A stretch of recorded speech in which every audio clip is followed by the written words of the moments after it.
पश्चिम बंगाल में सरकारी बसों की कमी को दूर करने और सार्वजनिक परिवहन को आधुनिक बनाने की दिशा में राज्य सरकार ने एक बड़ा कदम उठाया है।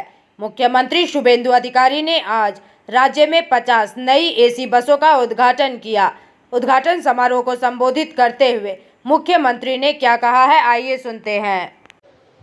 विशेष करे चालक कन्डक्टर एवं এই গণপরিবহন ব্যবস্থা যারা রক্ষণাবেক্ষণ করেন আমার অতি প্রিয় স্বজনজন তাদেরকে আমি ধন্যবাদ এবং কৃতজ্ঞতা জানাই।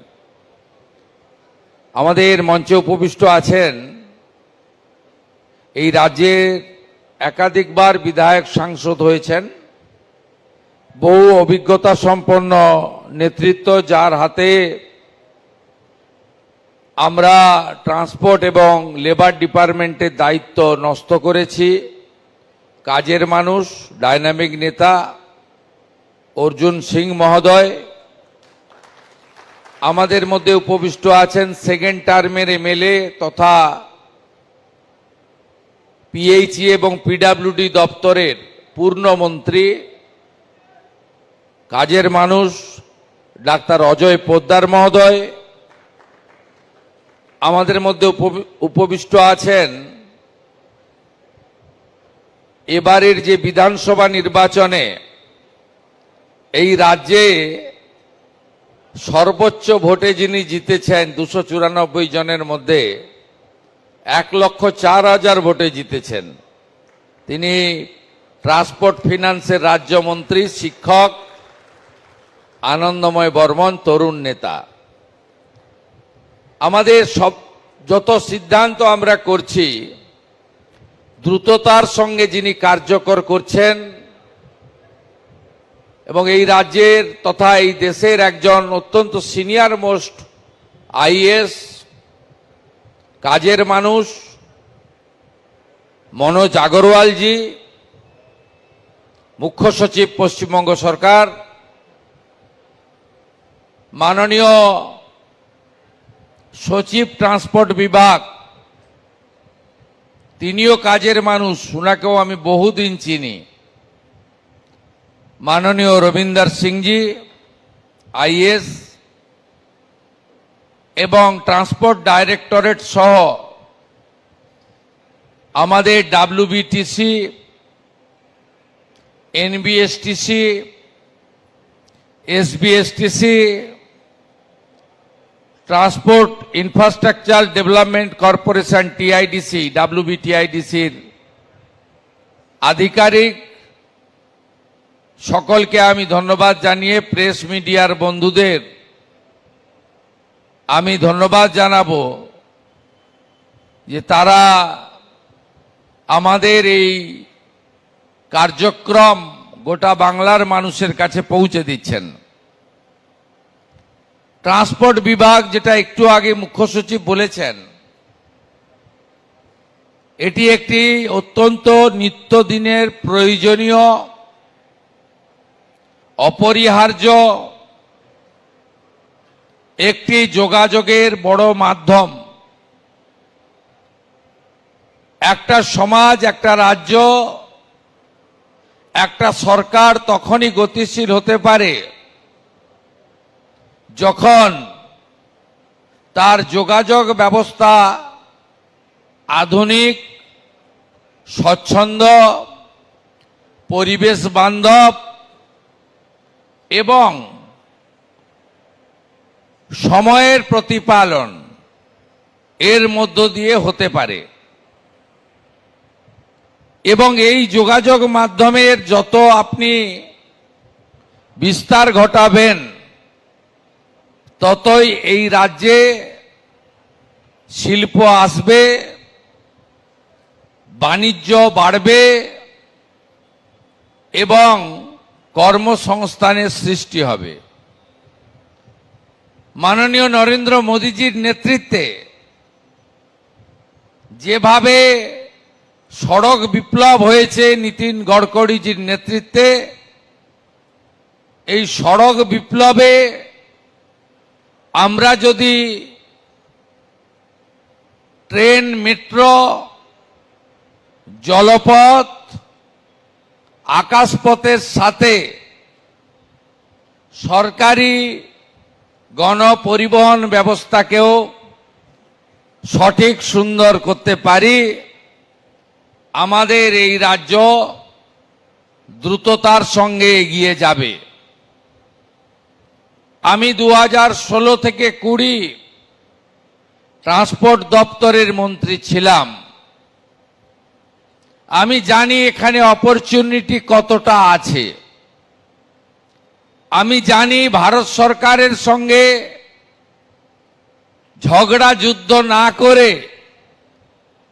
যদি সমন্বয় করে কাজ করা যায়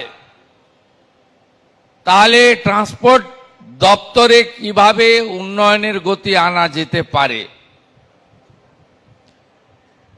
তার সাথে সাথে এই রাজ্যের যে বেহাল অর্থনৈতিক অবস্থা, প্রথমে সিপিআইএম এর সরকার, পরে তৃণমূল সরকার করে দিয়ে গেছে, অর্থাৎ 8 লক্ষ কোটি টাকা ঋণের বোঝা। এই জায়গা থেকে বেরিয়ে আসতে গেলে সরকারি যে রাজস্ব রেভিনিউ রয়েছে তার মধ্যে ট্রান্সপোর্টও অনেক বড় অংশীদারিত্ব করতে পারে। আমরা নতুন সরকারে আসার পরে মাত্র 9 সপ্তাহ অতিবাহিত হয়েছে। এটা অত্যন্ত স্বল্প সময়। এত স্বল্প সময়ে বিরাট কিছু সিদ্ধান্ত নিতে পারি, তার কার্যকর করার জন্য একটা ন্যূনতম সময় লাগে এবং তার সঙ্গে অর্থ অর্থাৎ রিসোর্সেস প্রয়োজন হয়। তো আমরা এর মধ্যে ট্রান্সপোর্ট ডিপার্টমেন্টে ভারত সরকারের সঙ্গে আমরা সমন্বয় বাড়িয়েছি। মাননীয় মন্ত্রী গুজরাটে গিয়ে কেন্দ্রীয় পরিবহন মন্ত্রীর মিটিংয়ে অংশগ্রহণ করেছেন। আমরা জোর দিয়েছি কলকাতা সহ রাজ্যকে পরিবেশ সুরক্ষিত রাখতে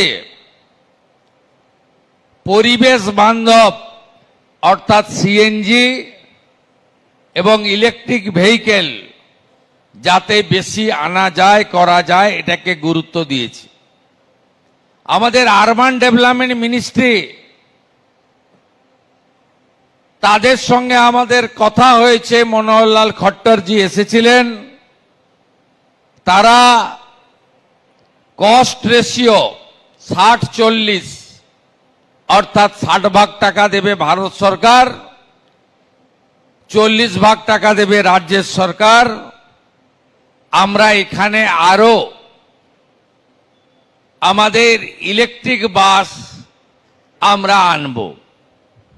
এর সাথে শুধু কলকাতাতে থাকলে হবে না, এই রাজ্যে 3টি নিগম এনবিএসটিসি, ডাব্লিউবিটিসি, এসবিএসটিসি, তার এতগুলি ডিপোতে চার্জিং স্টেশন এবং আনুষঙ্গিক পরিকাঠামো গড়ারও আমরা সিদ্ধান্ত গ্রহণ করেছি।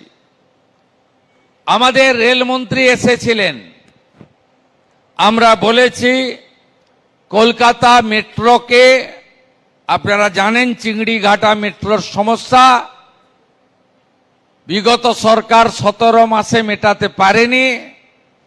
বর্তমান সরকার, ডবল ইঞ্জিন সরকার 17 দিনে মিটিয়ে দিয়েছে এবং কলকাতা মেট্রো জোকা থেকে এয়ারপোর্ট সংযুক্তিকরণের পথে অনেকটা এগিয়ে গেছে। কলকাতা মেট্রো যেমন ভারত সরকারের রেল দপ্তর দেখছে, তার আরো বৃদ্ধির প্রস্তাব, সম্প্রসারণের প্রস্তাব আমরা দিয়েছি। কিন্তু আমরা ভারতবর্ষের অন্য রাজ্যের মতো ট্রান্সপোর্ট বিভাগের অধীন সিটি মেট্রো আমরা ধীরে ধীরে চালু করব। আমি মাননীয় মুখ্য সচিবকে বলবো ওয়ার্ল্ড ব্যাংক বা এডিবিআই বা হাটকো এদের সাথে নিয়ে প্রজেক্ট রেডি করার ব্যবস্থা করতে। আমরা দুটো পাশাপাশি থাকা বড় শহরকে প্রথমে যুক্ত করতে চাই, একটা দুর্গাপুর আসানসোল, আরেকটা শিলিগুড়ি জলপাইগুড়ি। এর বাইরেও পশ্চিমবঙ্গ 17তম রাজ্য হিসেবে ওয়াটার মেট্রোতে যুক্ত হচ্ছে। অর্থাৎ আমাদের এই যে সুন্দর নদীপথ, মা গঙ্গার এই অপরূপ যে তার আশীর্বাদ, আমরা অন্য শহরগুলোর মতো শেষ শহর তিরুবনন্তপুরম কেরালা, আমরা তারপরে যুক্ত হওয়ার জন্য প্রাথমিক সিদ্ধান্ত আমরা গ্রহণ করেছি। একসঙ্গে সড়ক, রাজ্যের মেট্রো আর জলপথ একে একসঙ্গে এগিয়ে নিয়ে যাওয়ার কাজ আমরা করতে চাই। শুধু তাই নয়, শিপিং মিনিস্ট্রির সঙ্গে আমাদের যৌথ মিটিং হয়েছিল। মাননীয় দুই মন্ত্রী সর্বানন্দ সোনোয়াল, শান্তনু ঠাকুরের উপস্থিতিতে আমি ছিলাম, গুলোকে সুশোভিত করেছে। এটা আমাদের শৌর্যের প্রতীক। স্বামী বিবেকানন্দ, প্রভু শ্রী চৈতন্যদেব সকলেই এর জন্য লড়াই করে গেছেন। তাই আমি তাদেরকে বিশেষভাবে ধন্যবাদ জানাবো। আর মুখ্যমন্ত্রী তো খালি হাতে আসেন না, 400 বাস চেয়েছেন, টেন্ডার করে দিন, 400 বাসের টাকা পেয়ে যাবেন। আমাকে সিএস বলছিলেন 400 তো এখন আপনি দেন, আমরা রেডি। আপনি বলে যান মার্চ 2027-এর মধ্যে 27-এর মধ্যে 1000 নতুন বাস আপনি দিতে পারবেন। সবাই ভালো থাকবেন। আগামী দিনে ডবল ইঞ্জিন, বেশি হয়নি, মাত্র 9 সপ্তাহ, 12 মাস পরে আপনারা হিসাব করবেন কি ছিল আর কি হলো। ভালো থাকবেন।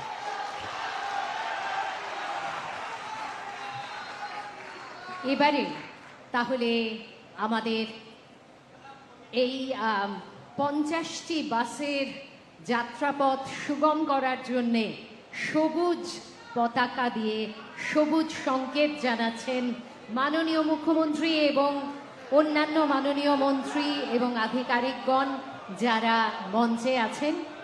50টি বাস সিএনজি এবং ইলেকট্রিক ভেহিকল, পরিবেশ বান্ধব বাস, তার যাত্রা শুরু হলো করতালি দিয়ে।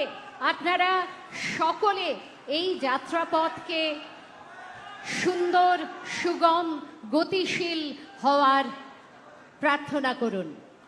সকলে আপনারা দেখতে পাচ্ছেন সবুজ সংকেত, সব কিছুতেই যেমন সবুজ সংকেত, সেই রকম এই পরিবহন দপ্তরের আজকের এই উদ্যোগেও তাই। যাত্রীদের পরিষেবা, এটি মূল লক্ষ্য। আপনারা হয়তো জানেন যে প্রতিদিন পরিবহন দপ্তর 750-রও বেশি বাস শিডিউল রুটে চালায় এবং 2 লক্ষেরও বেশি যাত্রী তাতে উপকৃত হন। এবারে বুঝতেই পাচ্ছেন যাত্রীর সংখ্যা যেমন বাড়ছে, সেই রকম স্বস্তিও বাড়বে তাদের। অনেক ধন্যবাদ সকলকে এই যাত্রাপথ সুগম করার জন্যে। এবারে আমরা ধন্যবাদ জ্ঞাপন করার জন্যে অনুরোধ জানাবো পরিবহন দপ্তরের প্রধান সচিব ডক্টর রবি ইন্দর সিং আইএস মহাশয়কে। নমস্কার। আজকে এই শুভ অনুষ্ঠানের আমি প্রথমে মাননীয় মুখ্যমন্ত্রী পশ্চিমবঙ্গ শ্রী শুভেন্দু অধিকারী মহাশয়জিকে আমার আন্তরিক ধন্যবাদ জানাচ্ছি এবং পুরো ট্রান্সপোর্ট দপ্তর পক্ষ থেকে ওনাকে আন্তরিক ধন্যবাদ জানাচ্ছি। উনি আপনার এই বিজি শিডিউল মধ্যে আপনার মূল্যবান টাইম আমাদের দিয়েছেন, এখানে এসছেন। और আমি ওনাকে আশ্বাসন দিচ্ছি যে ওনার দিশা নির্দেশ অনুসারে আমরা কাজ করব এবং আজকে ওনার প্রেজেন্স এখানে একটা পুরো ট্রান্সপোর্ট দপ্তর জন্য একটা ইন্সপিরেশন আছে। So thank you very much sir. আমি ধন্যবাদ জানাচ্ছি আমাদের মধ্যে আমাদের দপ্তরের এবং লেবারের মাননীয় ভারপ্রাপ্ত মন্ত্রী শ্রী অর্জুন সিং জি।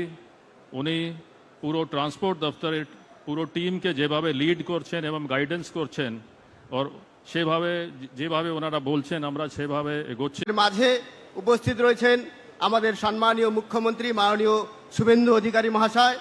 আমাদের মাঝে উপস্থিত রয়েছেন পরিবহন দপ্তরের মাননীয় মন্ত্রী অর্জুন সিং মহাশয়। আমাদের মাঝে চিফ সেক্রেটারি রয়েছেন মনোজ আগরওয়াল মহাশয়। আমাদের মাঝে অজয় পোদ্দার মহাশয় আছেন, তিনিও আমাদের পিডব্লিউডি এবং পিএইচির মিনিস্টার রয়েছেন। আমাদের রবীন্দর সিংজি আছেন, তিনি আমাদের পরিবহন দপ্তরের প্রিন্সিপাল সেক্রেটারি রয়েছেন এবং অন্যান্য যারা আধিকারিক রয়েছেন। আমার সামনে যত সমস্ত পরিবহন দপ্তরের কার্যকর্তা আধিকারিক রয়েছেন এবং উপস্থিত সাধারণ জনগণ, সবাইকে অনেক অনেক শুভেচ্ছা।